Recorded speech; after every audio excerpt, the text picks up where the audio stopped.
Control. Uttar Pradesh की राजनीति में कानून व्यवस्था हमेशा सबसे बड़ा और सबसे संवेदनशील मुद्दा रही है। हर चुनाव में, चुनावी मंचों से लेकर के विधानसभा तक अपराध, महिलाओं की सुरक्षा और प्रशासनिक सख्ती को लेकर के लगातार बहस होती रही है।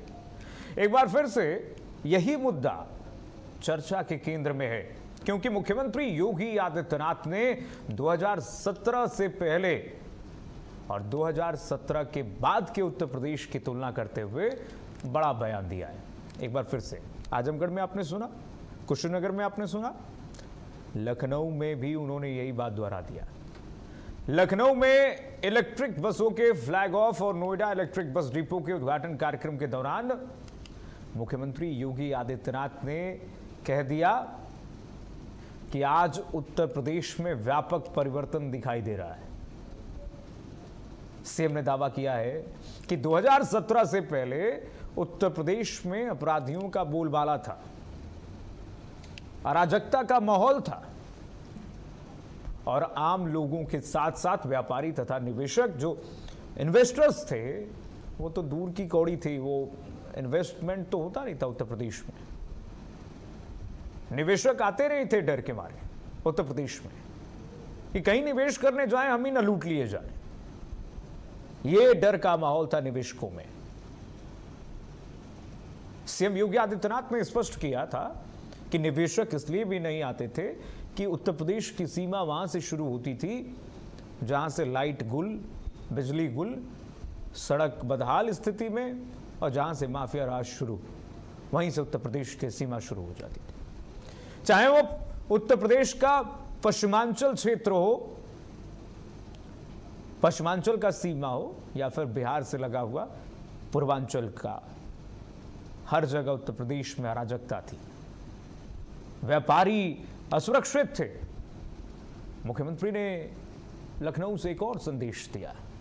मुख्यमंत्री ने कहा कि उनकी सरकार ने कानून व्यवस्था को सर्वोच्च प्राथमिकता दी है, जिसके परिणाम स्वरूप ही अधिकारियों के खिलाफ सख्त कार्रवाई हुई है और प्रदेश में सुरक्षा का माहौल मजबूत हुआ है।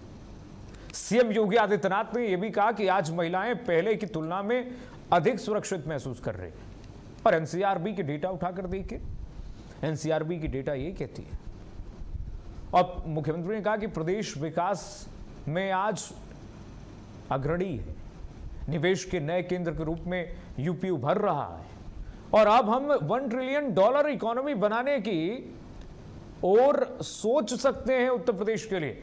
वो उत्तर प्रदेश जो पहले बीमारू राज्यों की कैटेगरी में आता था, श्रेणी में आता था, बीमारू राज्य से उठ करके आज इन्वेस्टमेंट यूपी बन गया है। इन्वेस्टर समिट हो रहे हैं, ग्राउंड ब्रेकिंग समिट हुई हैं। आज हर निवेशकर्ता उत्तर प्रदेश में सुरक्षा का जब माहौल देख रहा है तो यूपी में निवेश करने की सोच रहा है। यह कैसे संभव हुआ? शासन व्यवस्था से, सुशासन से, राम राज्य से। सरकार का दावा है, उत्तर प्रदेश सरकार का, कि कानून का राज स्थापित होने से ही उत्तर प्रदेश की छवि बदली है और इसका असर आर्थिक गतिविधियों से लेकर के सामाजिक माहौल तक दिखाई दे रहा है। तभी मैंने कहा कि आज उत्तर प्रदेश में जो यूपी सरकार, योगी सरकार सोच रही है कि उत्तर प्रदेश भी $1 ट्रिलियन इकोनॉमी बन सकता है, अकेले गुजरात से कहीं दूर आगे निकल सकता है, क्योंकि असीमित संभावनाएं हैं, अपार संभावनाएं हैं उत्तर प्रदेश के पास। बस जरूरत थी यहां पर शासन व्यवस्था को स्थापित करने की, वो सरकार ने स्थापित की है। हालांकि विपक्ष उत्तर प्रदेश में, खास करके समाजवादी पार्टी, इन दावों से सहमत नहीं है। समाजवादी पार्टी का कहना, विपक्ष का कहना है कि अपराध की घटनाएं आज भी सामने आती हैं और सरकार सिर्फ अपनी उपलब्धियों का प्रचार कर रही है, यह समाजवादी पार्टी कह रही है। ग्राफिक्स पढ़ते चलिएगा जरा। ऐसे में कानून व्यवस्था को लेकर के राजनीतिक आरोप प्रत्यारोप का दौर तेज हो गया है प्रदेश में। यह सबसे बड़ा सवाल यही है कि क्या 2017 के बाद उत्तर प्रदेश के कानून व्यवस्था में वास्तव में बड़ा बदलाव आया है? किसके चश्मे से देखें? पक्ष के चश्मे से, विपक्ष के चश्मे से?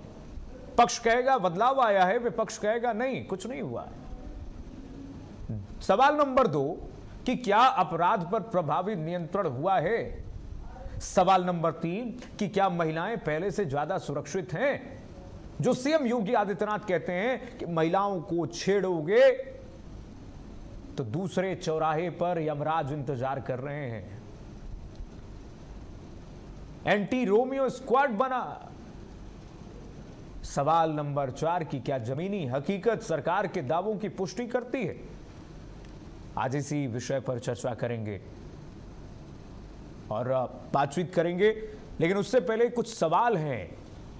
जो सवाल हम इस डिबेट में पूछेंगे, उत्तर लेने की कोशिश करेंगे राजनीतिक मेहमानों के साथ, लेकिन जरा एनकाउंटर के आंकड़े देखिए जरा। उत्तर प्रदेश में जो सवाल उठाए गए हैं विपक्ष की तरफ से, समाजवादी पार्टी की तरफ से, कि डिफरेंशियल है इसमें। विपक्ष कहता है कि कुछ ही लोगों को सेलेक्टिव एक्शन लिया जा रहा है, सेलेक्टिव टारगेट किया जा रहा है।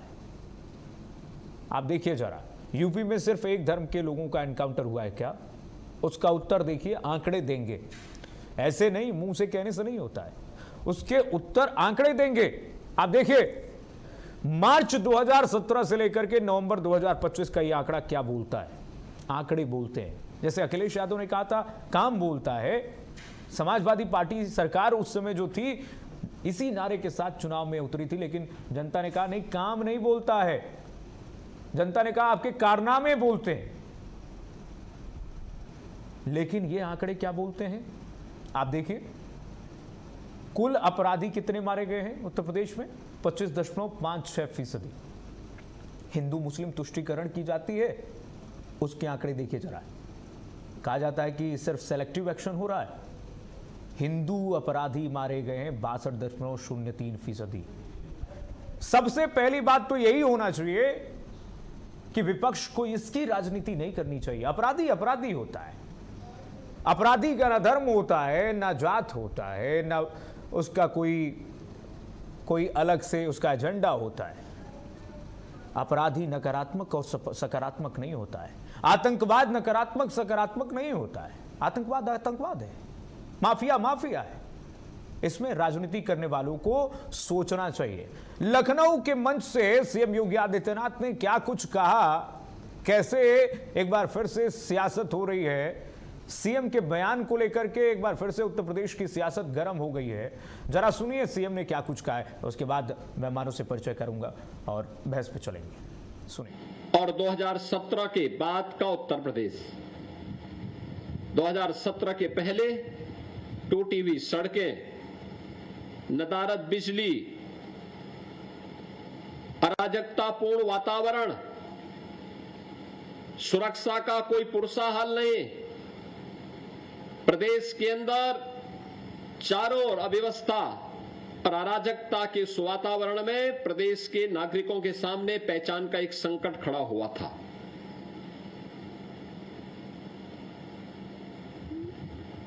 तब निवेश की बात उत्तर प्रदेश के लिए अपने आप में एक दिवा स्वप्न था। 2017 के बाद का उत्तर प्रदेश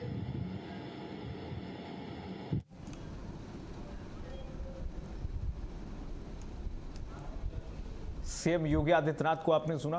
सीएम ने कहा कि निवेश, ये शब्द उत्तर प्रदेश की जनता जानती ही नहीं थी 17 से पहले। दिवा स्वप्न था, दिवा स्वप्न, लोग सपने में भी नहीं सोच सकते थे ये निवेश उत्तर प्रदेश में आ जाएगा।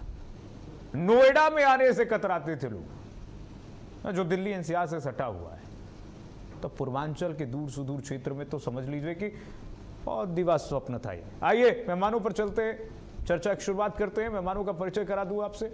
हमारे साथ डॉक्टर नवरत्न गुप्ता जी जुड़ गए हैं, प्रवक्ता बीजेपी। नवरत्न जी का बहुत स्वागत है भारत अपडेट पर। हमारे साथ जगदीश सिंह जी जुड़ रहे हैं, प्रवक्ता समाजवादी पार्टी। जगदीश जी का बहुत स्वागत। हमारे साथ अमनप्रीत कौर जी जुड़ गई हैं, राजनीतिक विश्लेषक। अमनप्रीत कौर जी का मैं बहुत स्वागत करूंगा।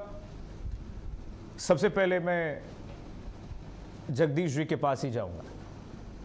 जगदीश जी, मुख्यमंत्री योगी आदित्यनाथ लगातार हमलावर हैं कानून व्यवस्था पर।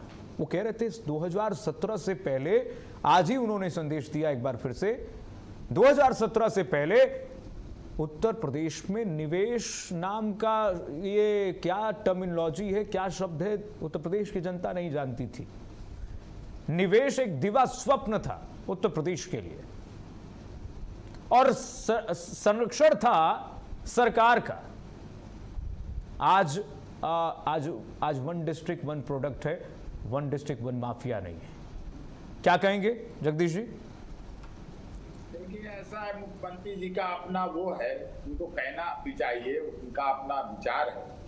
लेकिन जिस तरह से बेरोजगारी, भ्रष्टाचार, महंगाई और सब कुछ बढ़ा हुआ है, आज समझिए कि आज जो है आप तो कीर्तिमान जी खुद ही जान रहे हैं, उत्तर प्रदेश में कहते हैं कि बहुत बड़ा लॉ एंड ऑर्डर है, और हमारे नेता आदरणीय श्री अखिलेश यादव जी की बेटी के संबंध में जिस तरह से भ्रामक किया गया, कोई कार्रवाई सरकार ने नहीं की। हमें तो लगता है सरकार ही द्वारा कोशिश इस तरह के षड्यंत्र किए जा रहे हैं, क्योंकि इसमें जो है बहुत सख्त कार्रवाई होनी चाहिए, जहां बहन बेटियों के साथ, और वो भी विपक्ष के नेता, मतलब देश में विपक्ष के सर्वोच्च नेता के परिवार और घर पर, जहां बेटी बचाओ की भारतीय जनता पार्टी बात करती है, और वहां बेटी का सम्मान सरकार नहीं बचा पा रही है। और मुझे नहीं लगता अभी तक कोई ऐसी कंक्रीट कार्रवाई सरकार ने की हो जिससे लगे लोगों में जो आक्रोश है, अखिलेश जी को चाहने वालों और समाजवाद जो उनके करोड़ों चाहने वालों में जो आक्रोश है, उसका भी कीर्तिमान जी कुछ नहीं मिला। किसी के घर के बारे में, किसी बहन बेटी के बारे में कभी भी किसी को कमेंट नहीं करना चाहिए। और ये लॉ एंड ऑर्डर की सबसे बड़ी विफलता योगी सरकार की है, जो मुझे आज के डेट में दिखाई। बड़े ही अपनी पीठ स्वयं थपथपा लें, लेकिन ये जो कृत्य हुआ है ये घोर निंदनीय है, और मैं इसको उत्तर प्रदेश सरकार का लॉ एंड ऑर्डर पूरी तरह से फेल्योर मानता हूं। ये चिल्ला रहे हैं कि किसी इस चौराहे पर अगर कोई किसी बहन बेटी को छेड़ेगा, अगले चौराहे में यमराज मिल जाएंगे। अरे भैया, ये जो इसने कृत्य किया है उसके लिए यमराज कब मिलेंगे, कब उसके खिलाफ बुलडोजर चलेगा? उस व्यक्ति को तो पकड़ा जाए जिसने इस तरह का घृणित अपराध किया है। किसी भी बड़ा अपराध बहन बेटी के साथ क्या हो सकता है? ठीक है जगदीश जी, मुझे लगता है कि किसी भी बेटी बहन के साथ अगर इस तरह से कृत्य होता है उस पर कार्रवाई होनी चाहिए। डॉक्टर नवरत्न गुप्ता जी, ये शर्मनाक है, इस पर कब तक कार्रवाई होगी, क्या कार्रवाई होने वाली है? पांडे जी, पहले तो मैं आप सभी पैनलिस्ट का बहुत बहुत स्वागत करता हूं कि आप ऐसे विषय को लेकर के बीच बीच में जनता के बीच में आते रहते हैं।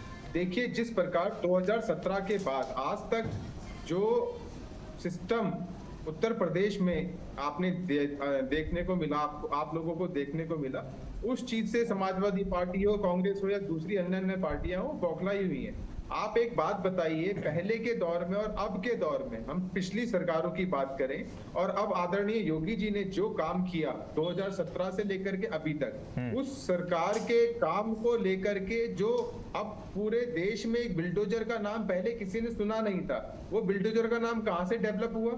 वो योगी जी ने करके दिखाया। योगी जी की कार्य क्षमता ने करके दिखाया कि उत्तर प्रदेश भय मुक्त उत्तर प्रदेश बनाने का अगर किसी मुख्यमंत्री ने काम किया है तो वो मुख्यमंत्री योगी आदित्यनाथ जी हैं, जिन्होंने भय मुक्त उत्तर प्रदेश बनाने का काम किया। पहले इन्हीं के नेता होते थे, मुल्ला मुलायम सिंह जी जो होते थे, और उसके बाद में अखिलेश यादव आए। अखिलेश यादव ये मुलायम सिंह जी जो बोलते थे, ये तो लौंडे हैं। पार्लियामेंट में, देश के संविधान, जहां से संविधान बनता है, उस पार्लियामेंट के अंदर में बैठ करके इन्होंने बोला था, इनके नेता ने बोला था कि ये तो लौंडे हैं, लौंडों से गलतियां हो जाती हैं। अब आप एक बात बताइए, 2017 के बाद उत्तर प्रदेश में कोई ऐसी एक घटना आप देखने को बता दीजिए जिसके बाद तुरंत तत्काल में कार्रवाई ना की गई हो। इन्हीं कार्रवाइयों के नाते योगी जी का नाम देश विदेश में, पूरे प्रदेश में एक बहुत अच्छे मुख्यमंत्री के रूप में देखा जाता है, जो नो वॉक नो टॉक, फैसला ऑन द स्पॉट की। अगर आपने देखा होगा कि जितने भी अभी आप देख रहे थे कि अपराधियों को, मैं भी आपके चैनल पे ही देख रहा हूं कि एक आंकड़ा दिखा रहे हैं कि आप लोग अपराधियों को ढेर किया, इतना भयंकर आप आंकड़ा लेकर आए हैं। आप इसी आंकड़े को 2017 से पहले लेकर जाइए। मुझे लगता है कि वहां पर पत्रकारों को एक स्वतंत्रता भी नहीं मिलती थी एक अपने क्वेश्चन पूछने की। जो आपने एक बार देखा होगा 2017 से पहले जो माफिया होते थे उनका कानवा जब निकलता था तो पुलिस अपने कानवा को रोक लेती थी। पत्रकार साइड में छुपक जाते थे कि यहाँ भी उनके साथ कोई अभद्रता ना हो जाए, कोई मिसबिहेविंग ना हो जाए। 2017 के बाद आदरणीय योगी जी के शासन में आने के बाद में आप एक ऐसी घटना बता दीजिए कि किसी माफिया ने किसी पुलिस वाले के ऊपर थप्पड़ मारा हो, किसी ने उनके ऊपर हाथापाई की हो, किसी पत्रकार के साथ अपवित्रता की हो। ये सब काम करने की नीयत से अगर कोई काम कर रहा है तो वो आदरणीय मुख्यमंत्री योगी आदित्यनाथ जी हैं, जिनके नेतृत्व में ऐसा काम हो रहा है कि उन्होंने ऐसा कीर्तिमान स्थापित किया है पूरे देश के अंदर में कि वहां के अन्य प्रदेशों के लोग भी बिल्डोजर बुला करके जो कार्रवाई होनी चाहिए उन कार्रवाइयों को बिल्डोजर से कार्रवाई कर रहे हैं। इसलिए योगी आदित्यनाथ नहीं, बिल्डोजर। एक छोटा जवाब जगदीश जी से ले लेते हैं, उसके बाद मैं अमनप्रीत कौर जी के पास जाऊंगा। जगदीश जी, वो भी अशोभनीय था स्वर्गीय मुलायम सिंह यादव जी ने जो बोला था, जो अभी जिसका जिक्र नवरत्न जी ने किया, और ये भी अशोभनीय है। मैंने तभी कहा किसी भी बहन बेटी के लिए ऐसे बयान भी अशोभनीय है, किसी की सोच भी अशोभनीय है।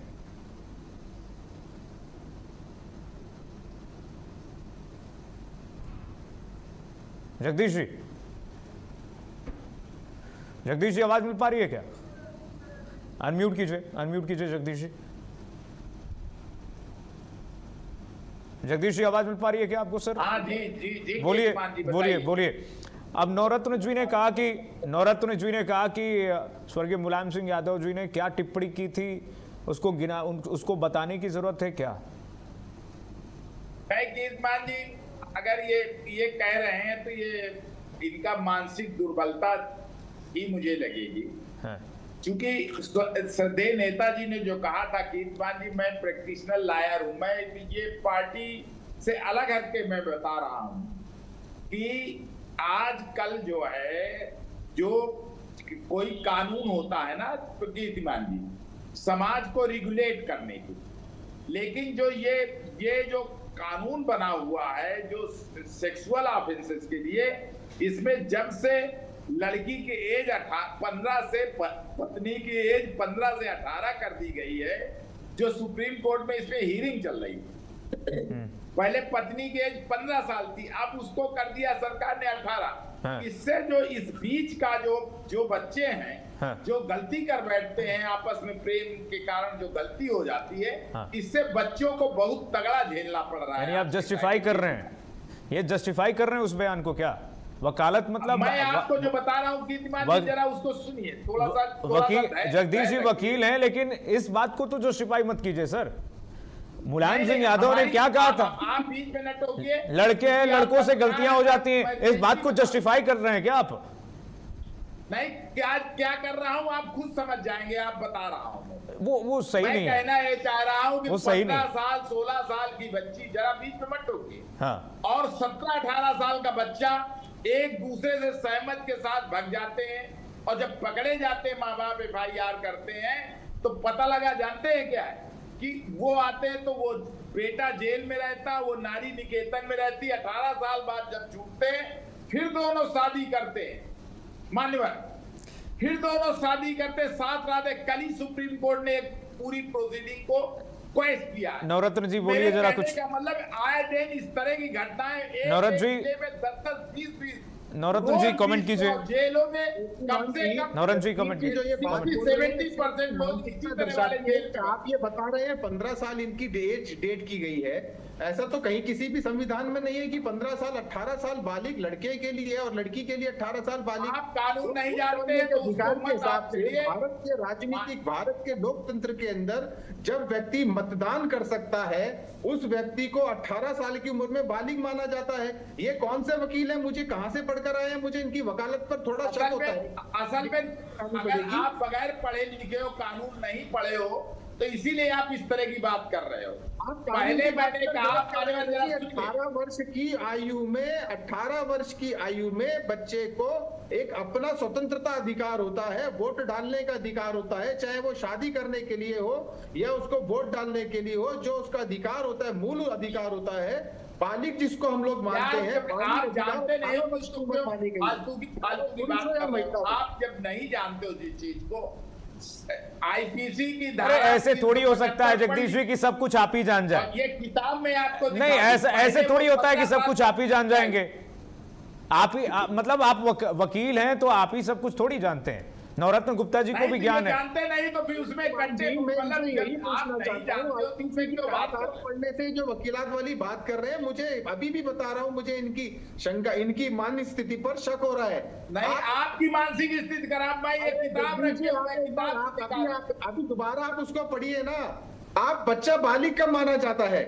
मैं आपसे पूछ रहा हूँ, आपके, चलिए मैं आपसे बात करता हूँ। मेरा भाई मैं कहना क्या चाहता हूँ, मेरा भाई मैं कहना क्या चाहता हूँ, आपको जब ना समझ हो, आप खुद बच्चे हो, आपकी बुद्धि बच्ची है, संविधानिक आप नहीं समझ पा रहे हो तो मैं कहना क्या चाह रहा हूँ। होगी ना, यहाँ पर संविधानिक बालिग की बात हो रही है। नहीं, संवैधानिक बालिगता की बात नहीं हो रही। बालिग बताइए ना। अरे भाई बातों को इधर उधर ना घुमाइए। अगर आपका ज्ञान कम है तो आप संविधानिक बालिग बच्चा कब माना जाता है? चलिए ठीक है, चलिए ठीक है, मैं अरे यार आप संविधान और कानून ठीक है, अमनप्रीत कौर जी के पास जाऊँ, अमनप्रीत कौर जी के पास जा रहा हूँ मैं। जब आपको कोई जानकारी नहीं। अरे जगदीश जी, आज तो आप वकालत के पूरे फॉर्म में आ गए हैं, कल तो समाजवादी पार्टी का लाल टोपी पहन के बैठे हुए थे। मैं अमनप्रीत कौर जी के पास जाऊंगा। अमनप्रीत कौर जी, क्या लगता है जो सरकार, जब कोई चीज जानता नहीं है बोलने लगता है कीर्तिमान जी तो अच्छा नहीं लगता। अच्छा ठीक है, आप ही सब जानते हैं, ठीक है, आ रहा हूं आपके पास, आऊंगा। नहीं, हम जानते हैं तभी तो बोल रहे हैं। अच्छा बोल लें दीजिए। अमनप्रीत कौर जी, जो सरकार दावा कर रही है, मैम आप एक महिला भी हैं, आपसे अच्छा कौन बता सकता है उत्तर प्रदेश की वर्तमान की परिस्थिति को, क्या डिफरेंस दिखता है 2017 से पहले, 2017 के बाद? सिंपल साधारण प्रश्न है ये मैम। देखिए, अगर अपराधों की बात करी जाए, कानून व्यवस्था की बात करी जाए, तो तब हम बोल सकते हैं कि सब अच्छा है जब वहाँ के जो स्थानीय लोग होते हैं उनमें जो पॉजिटिविटी नजर आए, वो बोले कि हाँ, यहाँ पे जो न्यायिक व्यवस्था है, व्यवहारिक रूप में जो एक्शन होते हैं उनकी ओर देखें, तो वो बोले कि हाँ, हम उससे बहुत संतुष्ट हैं और हम अपनी सरकार से भी संतुष्ट हैं। नो डाउट 2017 से, जब से जोगी जी की सरकार आई है, उससे पहले कि अगर हम विवरण करें तो वो बहुत ही व्यवस्था खराब थी। शायद इसीलिए लोगों ने सपा को हटा के भाजपा को चुना था, क्योंकि वो सपा की जो चीजें थी, उनकी जो सरकार थी, उनके द्वारा जो भी नियंत्रण किया जा रहा था अपने यूपी में, वो उनको पसंद नहीं था। इसलिए लोगों ने यूपी में लोगों ने जोगी जी को चुना, लोगों ने भाजपा को चुना कि वो आए और सरकार बनाए। और 10 सालों से लगातार जब उनकी सरकार चल रही है, तो बहुत सारे एक्शन हैं जो जोगी जी ने लिए। उसमें कानून व्यवस्था को कंट्रोल करने की बात आती है तो उन्होंने कंट्रोल करा, चाहे वो बुलडोजर बाबा के नाम से मशहूर हुए, क्योंकि उन्होंने बहुत सारे लोगों के ऊपर, जो आपराधिक छवि के लोग थे, उनके घरों के ऊपर बुलडोजर चला दिया, और उनके ही टाइम में बहुत सारे जो एनकाउंटर है वो हो गए। हालांकि बहुत सारे एनकाउंटर्स की जब बात आती है तो ऐसा लोग बोलते हैं कि एक टारगेट किया जाता है एक विशेष कम्युनिटी की तरफ, पर जोगी जी का कहना ये है कि जो भी आपराधिक छवि के लोग हैं, या तो वो यूपी में रहें, या तो वो अपराध करना छोड़ दें, नहीं तो वो यूपी छोड़ दें। ये बिल्कुल सही है। अगर किसी भी जंगल राज को आप महिला सुरक्षा के लाना चाहते थे, उसमें कानून व्यवस्था को आपको कंट्रोल करना पड़ता, वही जोगी जी ने किया है। पर हाँ, अगर हम 100% की बात करें तो वो अभी नहीं हुआ है। चाहे वो रेप केस हो, चाहे वो फिरौती हो, चाहे वो अपहरण हो, चाहे मर्डर हो, कोई भी अगर हम किसी भी कैटेगराइज में हम चले जाएं तो इतना नियंत्रण नहीं हुआ है जितने दावे जोगी सरकार। लेकिन मैंने पूछा अमनप्रीत कौर जी, मुझे लगता है कि हमें महिला सुरक्षा के परिप्रेक्ष्य में ज्यादा ध्यान देना चाहिए। जब सीएम योगी आदित्यनाथ ये कहते हैं कि अगर महिलाओं से छेड़छाड़ करोगे, किसी बहन बेटियों को छेड़ोगे उत्तर प्रदेश में, तो अगले चौराहे पर यमराज मिलेंगे। क्या ऐसी क्या आप ये देखिए, नहीं, मंच से क्या पहले किसी राजनेता ने बिना उन पे उंगलियां उठी? तो ऐसा तो नहीं हुआ कि उनको चौराहे पे टांग दिया गया। उनके तो केस को भी इतना फॉलो अप मिला नहीं है कि उनकी जो आपराधिक छवि है उसके बावजूद भी उनके ऊपर जो इतने ब्लेम लगे थे, वो उनकी तरफ ध्यान ना दिया और उनके बेटे को फिर उन्होंने टिकट दी। तो ऐसा तो नहीं है कि अगर अपनी सरकार में या अपने मंत्रियों में मैं वो बात ही नहीं कर रहा हूँ अमनप्रीत कौर जी, मैं वो बात ही नहीं कर रहा हूँ, बिल्कुल नहीं, मैं वो बात ही नहीं कर रहा हूँ। मैं ये कह रहा हूँ राजनीतिक इच्छा शक्ति की। इससे पहले तो मैंने कोई मुख्यमंत्री नहीं देखा जो मन से बिना लाग लपेट के ये कहता हो कि अगर तुम किसी बहन बेटी को उत्तर प्रदेश में छेड़ोगे, अगले चौराहे पर यमराज खड़े मिलेंगे। बिना वोट बैंक की फिक्र किए हुए अगर किसी मुख्यमंत्री ने कहा वो तो योगी आदित्यनाथ हैं, ये तो माना जा सकता है ना, कम से कम राजनीतिक इस बात की तो हम प्रशंसा करते ही हैं, शायद इसीलिए तो जोगी जी दूसरी बार आए हैं। और आपको भी पता है कि दूसरी बार लाने के तो शायद प्रधानमंत्री, ऐसे सुनने में आया था सूत्र ऐसा कहते थे, चलिए ठीक है, प्रधानमंत्री जी और उस पे हम चर्चा करेंगे, वो बहुत अंदरूनी मामला है, ठीक है, दूसरी बार उनको बनाया ठीक ठीक अमरप्रीत कौर जी, वो दूसरा मामला है, वो विषय से हम हट जाएंगे। अभी हम उत्तर प्रदेश पे बात कर रहे हैं। जगदीश जी, एक आंकड़ा हम लोग चला रहे हैं, हम दिखा रहे हैं कि एनसीआरबी के आंकड़े क्या कहते हैं। आप लोग कहते हैं सेलेक्टिव राजनीति होती है, सेलेक्टिव एक्शन होता है, ये आंकड़े सेलेक्टिव एक्शन के हैं क्या? हिंदू अपराधी मारे गए हैं 62%, है सबसे ज्यादा अपराधी जो हैं वो हिंदुओं में मारा गया 165 168 अपराधी, मुसलमानों में 68 अपराधी। आप कैसे कह सकते हैं कि ये सेलेक्टिव एक्शन है? आंकड़े तो ये नहीं कहते कम से कम।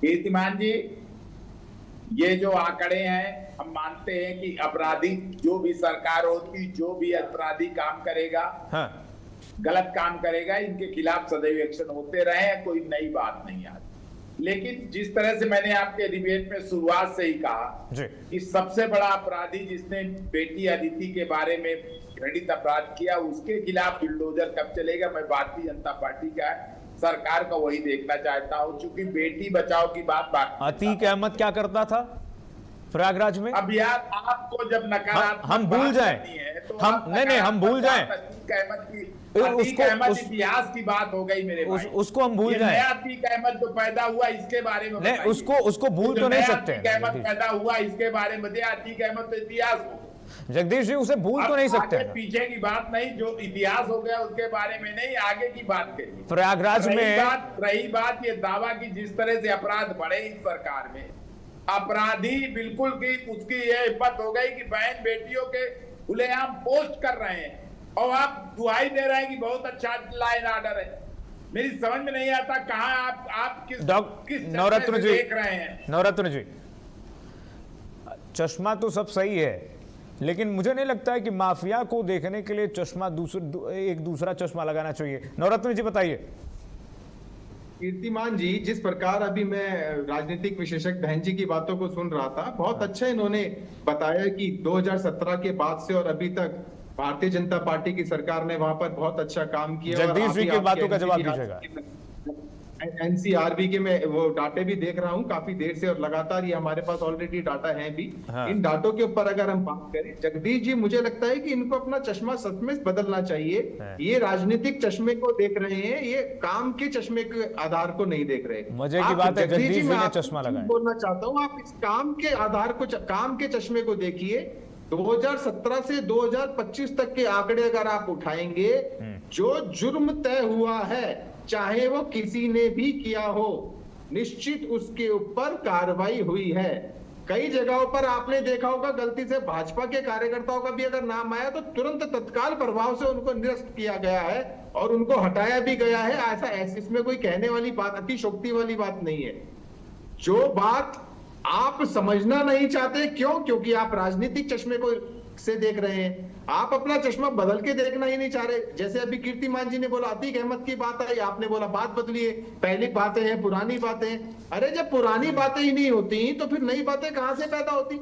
ये पुराने आप लोगों के कुकर्म है। पुराने पापों को हटाते हटाते भारतीय जनता पार्टी की सरकार को 9 वर्ष हो गए, अब 10वां वर्ष उनको चल रहा है और अभी तक वो गंदगी साफ कर रहे हैं। उत्तर प्रदेश में जितनी गंदगी पुरानी सरकार छोड़कर गई थी, उन गंदगियों को साफ करने में समय लगता है। अगर एक बारी में सारी गंदगी साफ कर दी जाएगी तो आप खुद बताइए, आप कहेंगे कि योगी जी एक पर्टिकुलर धर्म के लोगों को, पर्टिकुलर जात के लोगों को, पर्टिकुलर समाज के लोगों को ढूंढ ढूंढ कर मार रहे हैं। अभी कीर्तिमान जी रिकॉर्ड दिखा रहे थे कि 67% कौन मरे?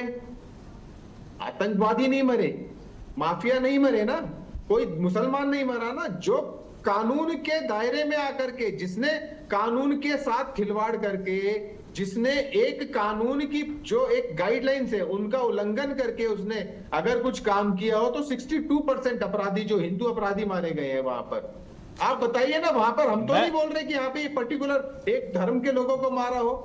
चाहे वो विकास दुबे हो, चाहे कोई भी हो, मारा जिसको जो गलत है उसके साथ हुआ ऐसा। जो पुलिस की पकड़ में आने के बाद भागने की कोशिश करेगा, निश्चित ही पुलिस अपने बचाव में आकर के ऐसे कामों को करेगी। आपके समय में इन लोगों को संरक्षण मिला।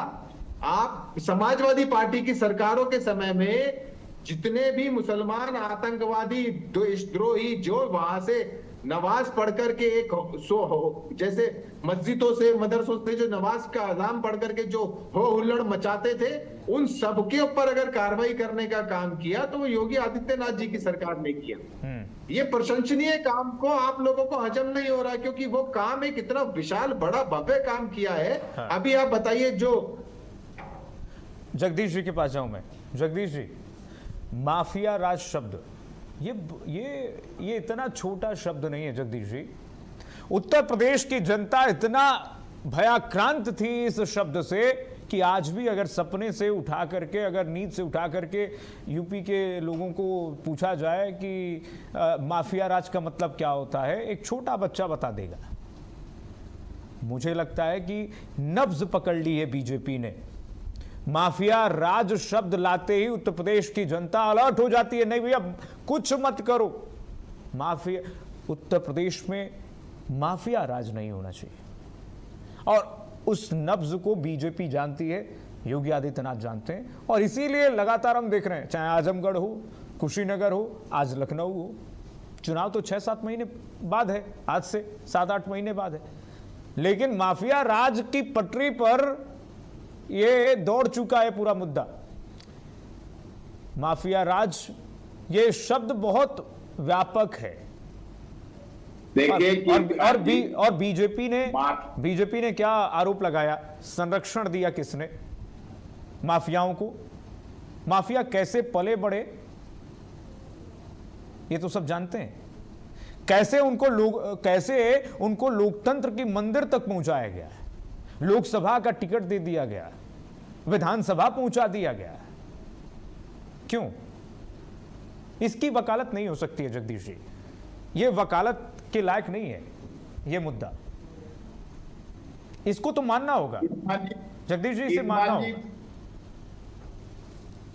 जी, आप मुझसे क्या पूछना चाहते हैं? बड़ा लंबा आपने भाषण दे दिया। मैं ये पूछना चाहता हूं, माफिया राज शब्द से उत्तर प्रदेश की जनता जो समझती थी वही समझ रही है आज भी, उसमें कोई डिफरेंस नहीं आया, और बीजेपी ने नब्ज पकड़ लिया है। नहीं, नब्ज पकड़ी होती कीर्तिमान जी, अब मेरी बात आ जाने दीजिए, बीच में टोकिएगा जी। माफिया केवल भारतीय जनता पार्टी का राज है, और भारतीय जनता पार्टी स्वयं माफिया हो गई। आज आप समझ लीजिए, जितनी भी जमीनें कब्जा हो रही सब भारतीय जनता पार्टी के लोग कर रहे हैं, उनके खिलाफ कोई कार्रवाई नहीं हो रही है। मैं बता रहा हूं, आप नोट कर लीजिए, हमारे फतेहपुर में 66 बीघा बाग में सब प्लॉटिंग करके पूरी जमीन कब्जा की जा रही है, और उसको बाग को नष्ट किया जा रहा शहर के अंदर। तो इस तरह के सारे भारतीय जनता पार्टी के जुड़े हुए लोग हैं। भारतीय जनता पार्टी के जुड़े हुए लोग आज जो है जल जीवन मिशन के नाम पे पूरा माफिया हावी है। ना कोई टंकी बन रही है, ना पानी आ रहा है, जहां पानी की जरूरत है वहां पे बोर हो रहा है। इस तरह से केवल सरकारी धन का लूट मची हुई है। ये भारतीय जनता पार्टी की पहचान है, जो जल जीवन मिशन के नाम पे दुनिया का सबसे बड़ा घोटाला करने वाली पार्टी है। किसानों का उत्पीड़न इस कदर है कि 1 किलो खाद के लिए किसान आज दर भटक रहा, अपनी बेड़ में खाद नहीं डाल पा रहा। आप पता कर लीजिए, पूरे जिलों में 1 किलो खाद किसी किसान को नहीं मिल रही है। उसका गेहूं का एमएसपी नहीं मिल रहा, धान का एमएसपी नहीं मिल रहा, कोई भी फसल का एमएसपी का जो प्रधानमंत्री जी ने घोषणा की थी कि हम एमएसपी का कानून बनाएंगे, कहां गया वो वादा? कहां गया वो वादा कि आपने कहा था हम साल में 2 करोड़ रोजगार देंगे? रोजगार तो आए नहीं। आज 20 करोड़ रोजगार के वादे के नीचे दबी हुई है भारतीय जनता पार्टी। आज क्या है कि आपने कहा था कि 100 दिन में महंगाई आप खत्म कर देंगे। आज महंगाई का आलम यह है कि आपने जो डीजल पेट्रोल 40 रुपए लीटर था, आज 100 रुपए लीटर कितने % बढ़ गया है। आज रुपए का अवमूल्यन की आपके प्रधानमंत्री कहते थे कि रुपया गिरता है तो देश का सम्मान गिरता है।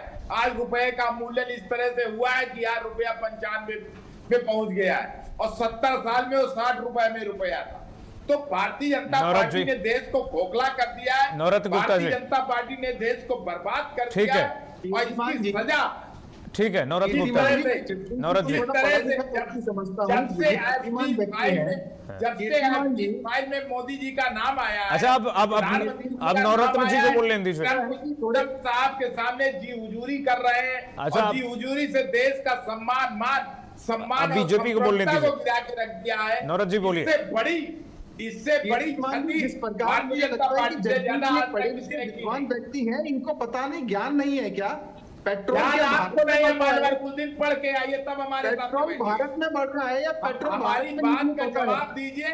अपना बात सुनिए तो जब बुद्धिमानी का जगदीश जी से एक बात जानना चाहता हूँ, क्या पेट्रोल भारत में निर्मित होता है क्या?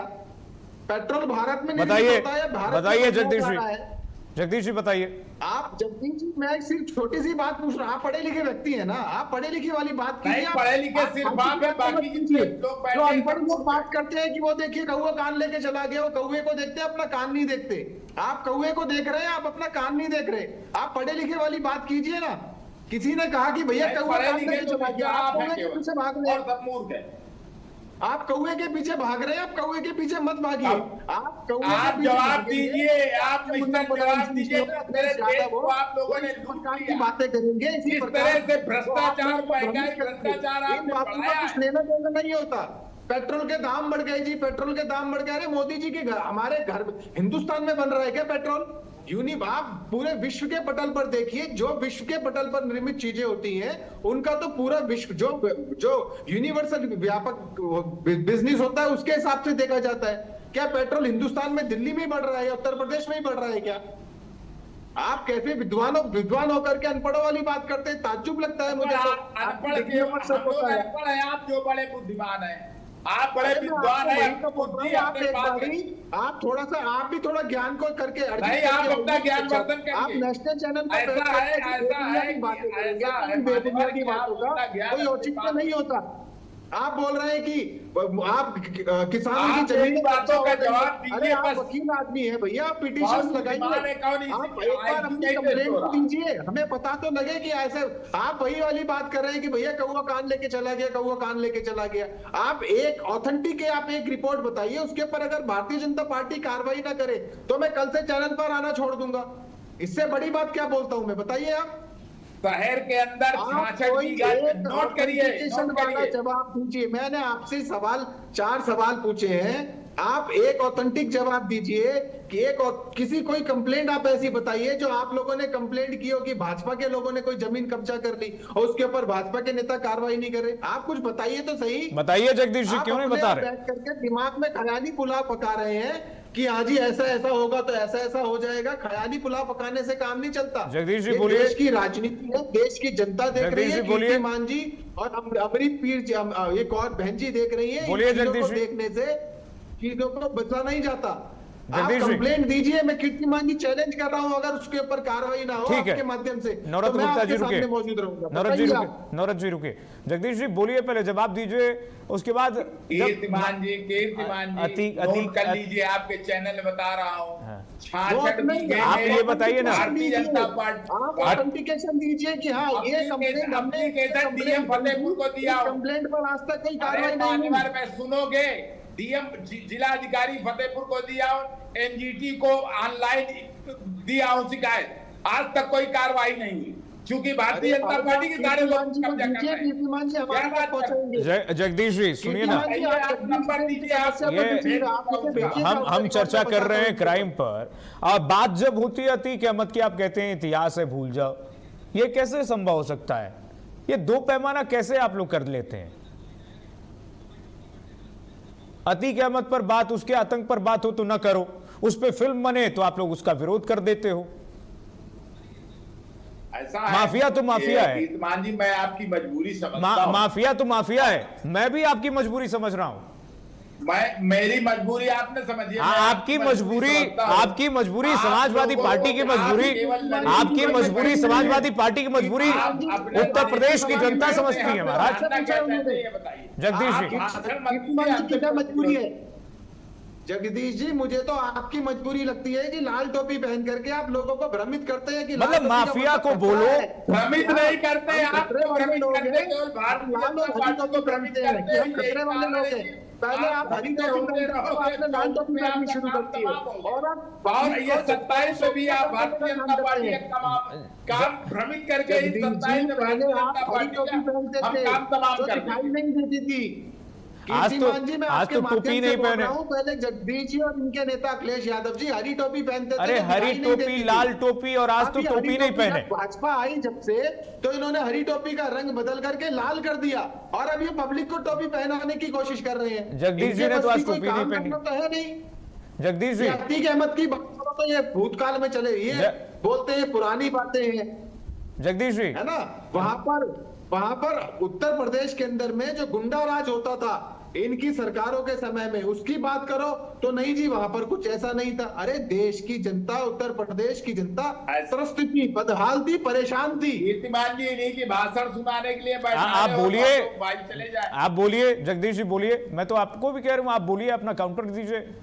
नहीं, हमारा कहना यह है कि हम भारतीय जनता पार्टी के जो माफिया है, जो भारतीय जनता पार्टी ने जिस तरह से देश का कब्जा कबाड़ कर दिया है, हम लोग उससे लड़ने के लिए एक आधे किसी से लड़ने वाले अतीक अहमद पर नहीं बोलेंगे। भारतीय जनता पार्टी से लड़ने वाले अतीक अहमद पर नहीं बोलेंगे। उत्तर प्रदेश में लड़ करके हमने भारतीय जनता पार्टी को, जो उत्तर प्रदेश का पीडीए है, जो अतीक अहमद पर भी तो बोल दीजिए, अतीक अहमद पर भी बोल दीजिए, माफिया राज पर भी बोल दीजिए। यार ऐसा है, आपके कहने से थोड़ो मैं बोलूंगा कि अरे क्या मजबूरी है, क्या मजबूरी है जगदीश जी? जगदीश जी बोलेंगे आपके भ्रष्टाचार, भारतीय जनता पार्टी के भ्रष्टाचार पे बोलेंगे। हम तो माफियागिरी पर चर्चा कर रहे हैं। पार्टी को जो पिछड़े और दलितों से घृणा आती है। अरे आज का विषय माफिया राज पे है, जो अखिलेश यादव जी के मंदिर जाने पे मंदिर धुलवाया जाता है। आज का विषय माफिया राज पे, और दलितों का जो पिछड़ों का हम माफिया राज पर चर्चा कर रहे हैं। जगदीश छीना भारतीय जनता पार्टी, जगदीश जी उस पर बोलेंगे। जगदीश जी हम बोलेंगे वो बात जो आप, तब आप विषयांतर हो रहे हैं, तब आप विषयांतर हो रहे हैं, इसलिए इनके पास शब्द नहीं होते बोलने के लिए।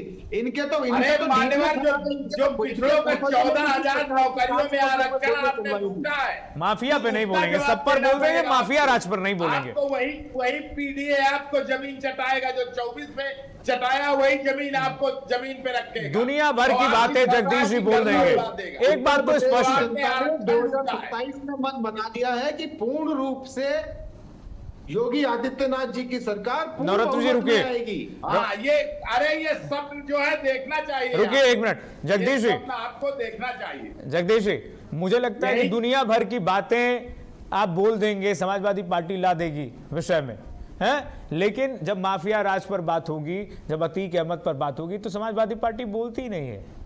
ये दो पैमाना मत, अरे सब माफिया तो सरकार दो माफिया लेकर मत बोल तो रहा हूं मैं। चलिए ठीक है, ठीक है। साथ सभी मेहमानों का बहुत शुक्रिया, अमनप्रीत कौर जी, जगदीश जी और नवरत्न गुप्ता जी का बहुत शुक्रिया। उत्तर प्रदेश में क्राइम कंट्रोल जो हुआ है उस पर अब विपक्ष का अपना पैमाना है, विपक्ष अपने पैमाने से देख रहा है। विपक्ष कह रहा है कि एनसीआरबी के डेटा उठाइए, एनसीआरबी के डेटा में बहुत गैप है। बीजेपी कह रही है कि आज सुशासन है और उत्तर प्रदेश में जिस तरह से अपराध पर कंट्रोल हुआ है वो देश की जनता, उत्तर प्रदेश की जनता देख रही है, महिलाएं समझ रही हैं, महसूस कर रही हैं कि आज शाम के वक्त 8 बजे, रात के 9 बजे, 10 बजे भी निकल जाओ तो कोई माई का लाल छेड़ने वाला नहीं है, क्योंकि मुख्यमंत्री योगी आदित्यनाथ ने कम से कम ये बयान उन्होंने सार्वजनिक तौर पर दिया कि अगर कोई छेड़ेगा किसी बहन बेटी को तो अगले चौराहे पर यमराज खड़े मिलेंगे। ये मुख्यमंत्री योगी आदित्यनाथ का बयान है। तो आज एक जो महिलाओं में सुरक्षा का वातावरण बना है, महिला सुरक्षा को लेकर के जो जिस तरह से उत्तर प्रदेश पुलिस अलर्ट हुई है, उस पर अब ये पिच जो है, राजनीतिक पिच उत्तर प्रदेश का, वो सेट होते हुए नजर आ रहा है।